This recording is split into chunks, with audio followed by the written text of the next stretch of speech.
We thank Dr. Family for his great insights.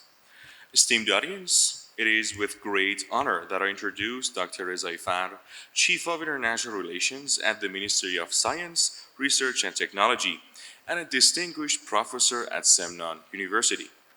Dr. Reza Ifar's multifaceted role bridges academia and government, fostering collaborations and knowledge exchange on a global scale. His leadership in international relations has not only strengthened partnership, but has also propelled advancements in concrete technology worldwide. Today, we have the privilege of hearing from Dr. Rezaifa as he shares his recent achievements and insights in this vital field. Please join me in extending a warm welcome to Dr. Rezaifa as we eagerly await his enlightening presentation.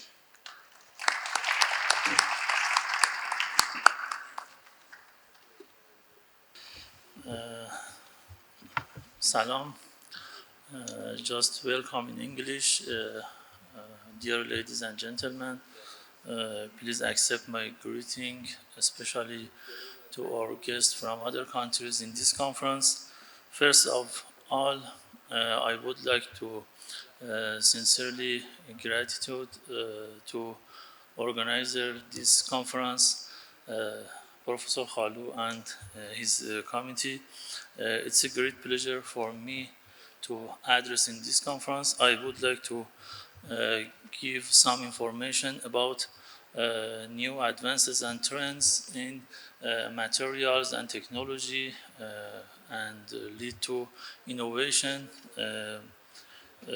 for global cooperation. My presentation is in two main sections. The first one is about innovation and trends of it in material and concrete, and other is about one science trend is introduced by me in the college. Let me continue in Persian, and I will give you the files for further information. در حوزه مهندسی عمران و صنایعی که ما امروز باش روبرو هستیم، علاوه بر ترندهای علمی، ترندهای فناوری و بازار در کنار همدیگه یک نقش جدیدی رو دارن ایفا میکنن. اگر به 8 ترند برتر در حوزه فناوری نگاه بکنیم، میبینیم که دسته‌بندی متفاوتی رو شاهد هستیم. این به ما کمک میکنه که بتونیم جایگاه خودمون رو از نگاه تخصصی تو این حوزه بتونیم در واقع پیدا بکنیم و یک مسیر متفاوتی رو برای نقش‌آفرینی جدید در دنیای جدید فراهم بکنیم. همونطور که میبینید ما در حوزه متریال بیشتر از 9% ترندهای تکنولوژی رو شامل نمیشیم و نکته بعدی این که پراکندگیش در دنیا محدود به کشورهای توسعه یافته و جنوب شرق آسیا شده و این موضوع تا حدود زیادی باید برای ما یک مسیر جدید رو آلارم بده و تعیین بکنه.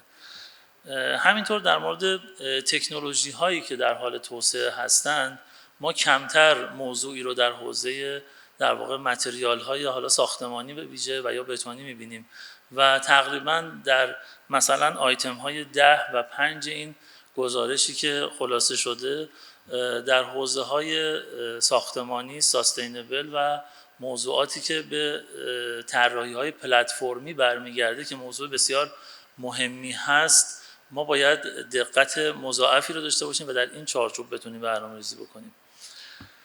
در حوزه مهندسی عمران اگر به صورت ویژه بخوایم ترندهای تکنولوژی رو بررسی بکنیم، قسمتیش در واقع به متریال برمیگرده و تا حدودی ما به مصالح سبز یا دوستدار محیط زیست یا ساستینبل و همینطور مسائلی که میتونن در واقع برای ما یک مسیر جدید رو فراهم بکنن مواجه میشیم. تقریبا 1187 تا استارتاپ و شرکت جدید تو این حوزه شکل گرفته که تا حدودی به 3D پرینتینگ ها که میتونه در واقع مشتقاتش در حوزه متریال قطعاً به ویژه علاوه بر روباتیک در واقع وابسته بشه، مصالح سبز و مجموعه مصالح پایدار و ساستینبل در این دسته قرار میگیره.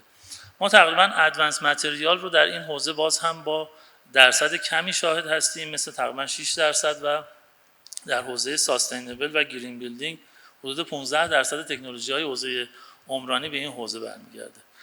در حوزه متریال اگر بخوایم ترندها رو بررسی بکنیم می‌بینیم که مجموعه در واقع آیتم هایی که بهش مراجعه میشه روی ساستینبل متریال، اسمارت متریال، نانو تکنولوژی، موضوعات سبکسازی، بحث در واقع افزودنی ها، بحث متریال اینفورماتیک هست که بسیار اهمیت داره. من تو آیتم آخر شرایطش رو اشاره میکنم. کامپوزیت های جدید و موضوعاتی که ما کمتر بهش پرداختیم گرافن ها و مصالح دو بعدی هستند. مصالح دو بعدی تقریبا نسل بعدی بعد از پلیمرها و FRP ها و CFRP هایی هستند که ما تقریبا باید یک سرمایه گذاری جدیدی روش به نحوی انجام بدیم و در این حوزه حرکت بکنیم.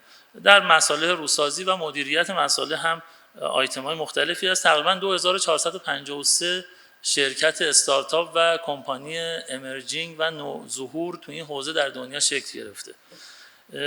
یکی از مهمترین آیتم هایی که ما در واقع باید بهش بپردازیم و کمتر بهش پرداخته شده موضوع بایو بیس متریال ها هست علاوه بر ساستینبل ها و بحث در واقع NBIC که ما تقریبا این رو با یک مجموعه تکنولوژی های همگرا میشناسیم. NBIC ترکیبی هست از نانو تکنولوژی، بیو تکنولوژی، اینفورمیشن تکنولوژی و کاگنیتیو ساینس که اینها به همراه همدیگه باید در واقع یک تکنولوژی همپا و همساز رو فراهم بکنن و اگر این اتفاق نیفته مسیر تکنولوژی تقریبا منتهی به یک فرایند جدید شاید نخواهد شد.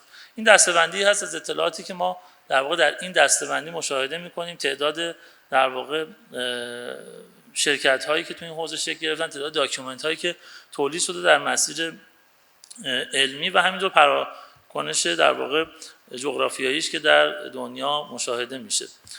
تقریبا پتانسیل سرمایه گذاری برای کار در این در واقع آیتم ها هم به میلیارد دلار در این اسلاید مشاهده میشه که مثلا توی 3D پرینتینگ ها ما حدود 35 میلیارد دلار پتانسیل سرمایه گذاری در دنیا میبینیم و این میتونه در مقایسه با بقیه که عددهای خیلی بزرگتری هستند باز یک سری مسیرهای جدیدی رو برای ما مشخص بکنه. یکی از موضوعاتی که حالا این فونتش الان این که PDF بود به هم ریخته. یکی از موضوعاتی که ما برای اینکه به تکنولوژی ترند در واقع برسیم از پس از ساینس و در واقع ترند علمی این هست که ما در پیش زمینه‌های حوزه اینویشن حضور در واقع فعال داشته باشیم. اینکه پیپر یا پتنت، من اینو خلاصه کردم در این دو انتخاب. ما مسیری که داریم در حوزه علمی شاید در 25 سال گذشته در دنیا بر مبنای پرزنت پیپرها بوده، اما تقریبا در دنیا بر مبنای شرکت‌های تکنولوژیک و تکنولوژی‌های توسعه یافته این مسیر به پتنت‌ها در واقع تغییر پیدا کرده. حتی شما تفاوت چاپ مقالات رو از 20 سال گذشته تا الان میتونید مشاهده بکنید که عملاً دارای یک مسیر جدیدی هست از این زاویه که شما باید در واقع به نحوی اطلاعات دقیقی رو در گذشته در مقالاتتون ارائه می‌کردید، ولی الان اگر پتنت بیس باشه میتونید در واقع قسمتی از اون رو به عنوان رازهای تجاری نگه دارید و این خودش مسیر متفاوتیه در این چارچوب. البته مسیر علمی در واقع مزایای خودش رو داره، اون باید ادامه پیدا بکنه، ولی اینها باید مکمل همدیگه باشن و تکمیل این دو تا با همدیگه به نام در واقع یک فرایند اینویشن میتونه شناخته بشه. تقریبا اگه گرانتد پتنت ها رو ما در دنیا نگاه بکنیم در حوزه های مختلفی در مثلا سال 2021 اگه در تصویر میبینید مقایسه بکنید تفاوت در واقع ترند دنیا رو با مجموعه‌ای که ما داریم تعقیب میکنیم میبینیم. حدود 1,608,000 پتنت گرند شده در دنیا در سال 2021 و سهم ما تقریبا زیر 10,000 تا بوده و میبینید که مثلا چین به تنهایی حدود 40% و بعد آمریکا و ژاپن تونستن در واقع بیشترین پتنت ها رو داشتن. حوزه های موضوعی هم مختلف مشخصه. مثلا آیتم متریال جزو درصدهای حدود 2.5% هست که در این دسته‌بندی قابل مشاهده هست، ولی در حوزه‌های مختلف تکنولوژیک اینها قابلیت در واقع خاص داره. یکی از پیشنهادهای جدی که ما در واقع میتونیم داشته باشیم در مسیر و چرخه ساینس، پتنت، تکنولوژی یا صنعت به نوعی و مارکت باید یک تعامل و یک رفت و برگشت جدی فراهم بکنیم. ما در گذشته ارتباط بین صنعت و دانشگاه رو به شکل خاص تعریف می‌کردیم، ولی این فرایند امروز به یک مسیر متفاوتی تبدیل شده. به مارکت به نحوی باید منتهی بشه و یکی از کارهایی که به نظر میرسه در فعالیت‌های بین‌المللی نیاز هست که ما توسعه بدیم این هست که بعضاً کشورهایی که حالا به نحوی در حال توسعه هستن و کشورهایی که تولید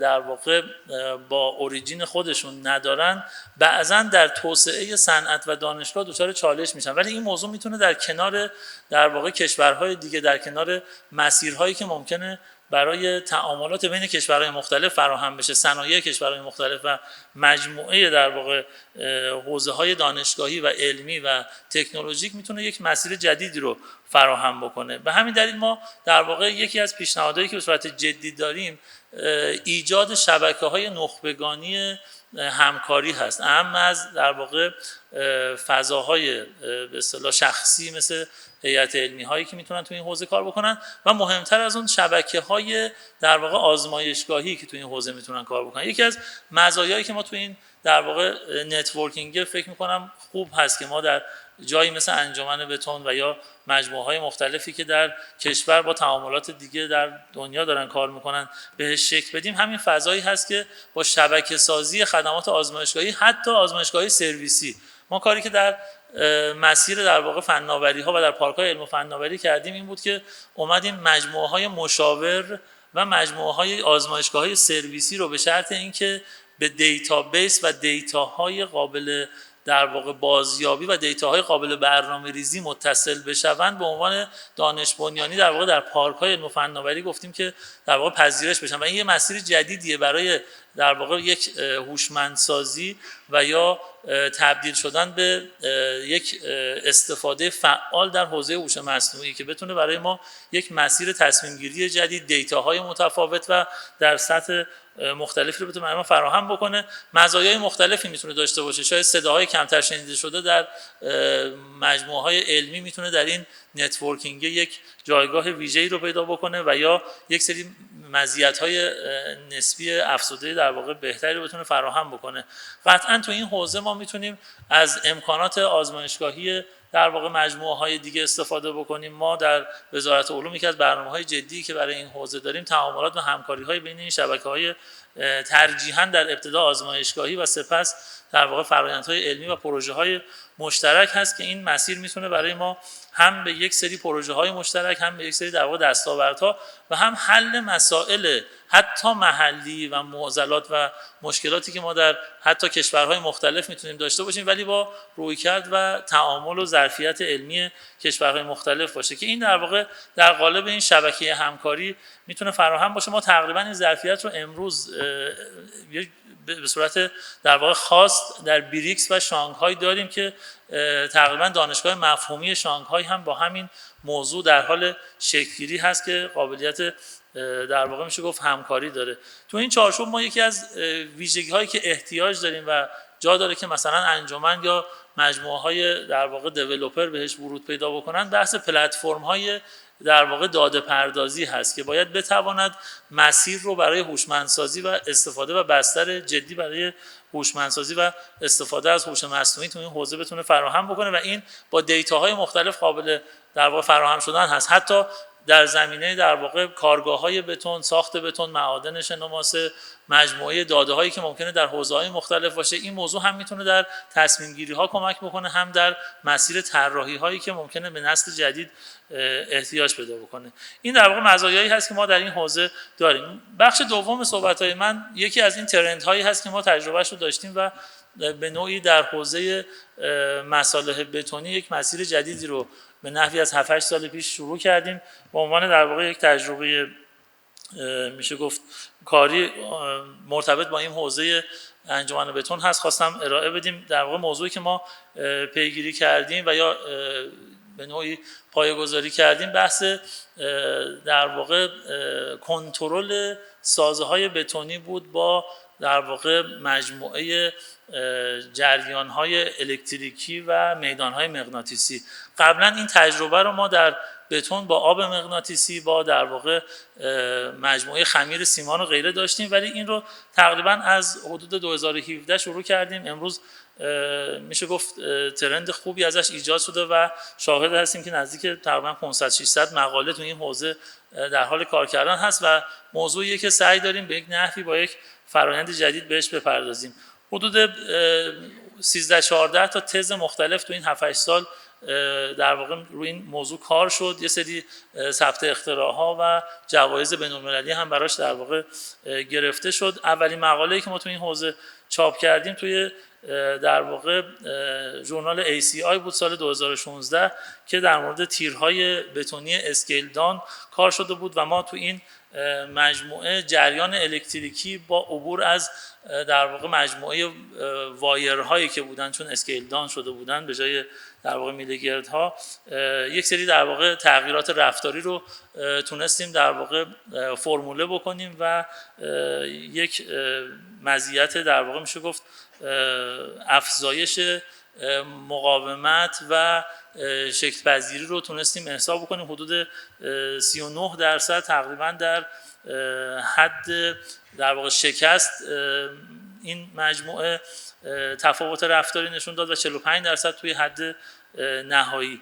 دومین مقاله توی ستون‌های اسکیل دان بتونی بود که در ACI چاپ شد و این هم در واقع تا حدودی ما رو رسوند به یک سری در واقع درصد تغییراتی که حدود 8% ظرفیت اضافه تری رو ما تو این حوزه در ستون‌ها در واقع شاهد بودیم. کارها به صورت آزمایشگاهی شکل گرفته بود.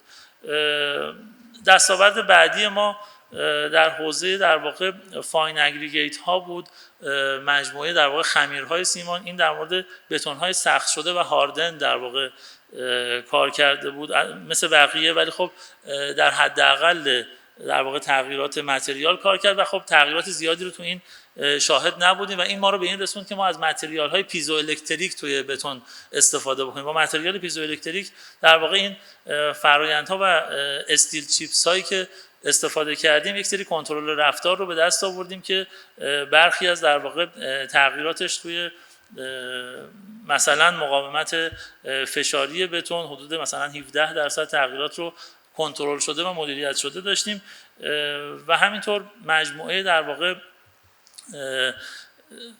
سیلیس و سیلیکا فومایی که تونستیم در واقع استفاده بکنیم و اینها هم به نحوی به عنوان پایه در واقع سیلیکونی به عنوان پیزو الکتریک تونستن در واقع رفتار متفاوتی رو برای ما نشون بدن. چیزی که ما در واقع تو این چارچوب دیدیم یک تغییر رفتار مناسب حدود 16% بود که در رفتار مثلا خمشی برخی از تیرهای فایبر تونستیم در میدان مغناطیسی استفاده بکنیم. یک خروجی در واقع چپتر بوک هم از این حوزه در الزویر چاپ شد. یک سری در واقع تفاوت‌های رفتاری نانوتیوب ها رو تونستیم فرموله بکنیم از اینکه بتوانیم با نانوتیوب رفتار بتون رو در میدان مغناطیسی تحت کنترل قرار بدیم و رفتارهای مناسبی رو از جمله تغییرات حدود 31 تا 40% رو بر مبنای درصدهای مختلف 0.02% و 0.04% نانوتیوب ها استفاده کردیم به نحوی. همینطور در واقع در مجموعه استیل فایبر ها در مقاومت های فشاری و مقاومت های اسپلیتینگ بتون تغییرات 18 و 9% رو در واقع مدیریت مسیر قرارگیری چیپس ها و فایبر ها تونستیم مدیریت بکنیم.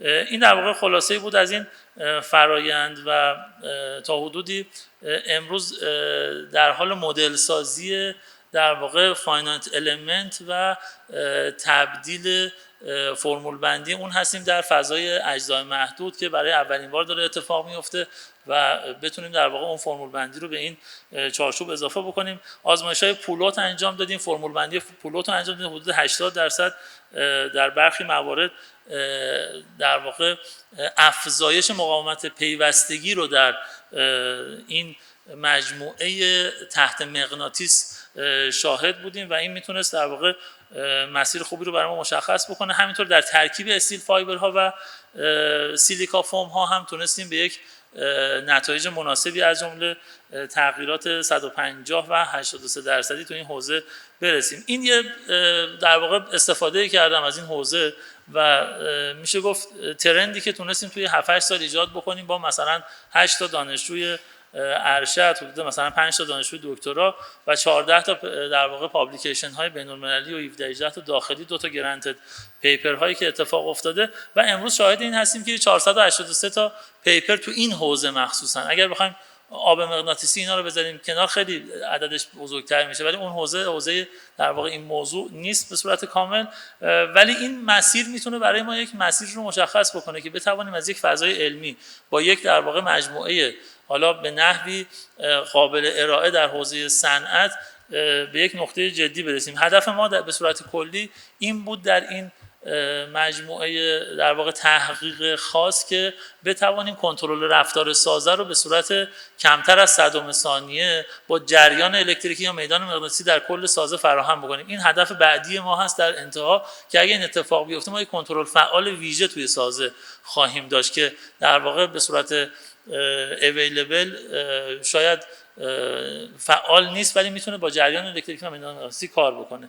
این حوزه کلی موضوعی در واقع فرآیندی ما بود و در مجموع پیشنهادی که من برای در واقع فضای انجمن دارم این بود که ما بتوانیم برای توسعه ترندهای تکنولوژیک و آکادمیک این مسیر همکاری‌های بین‌المللی رو پایه‌گذاری بکنیم، مرکز داده در واقع آزمایشگاهی رو بتونیم فراهم بکنیم، قطعاً میتونه برای ما این مسیر رو به یک نقطه مثبت برسونه.